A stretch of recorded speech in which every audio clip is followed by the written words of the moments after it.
আসসালামু আলাইকুম।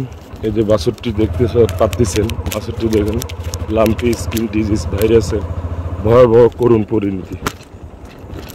দীর্ঘ 15 দিন হয়ে যাচ্ছে, চিকিৎসা চলতেছে। মাশাআল্লাহ অনেকটাই পরিবর্তন হয়ে গেছে। খামারের একটু অসাবধানতার কারণে আজ এই অবস্থা দেখতে পাচ্ছেন।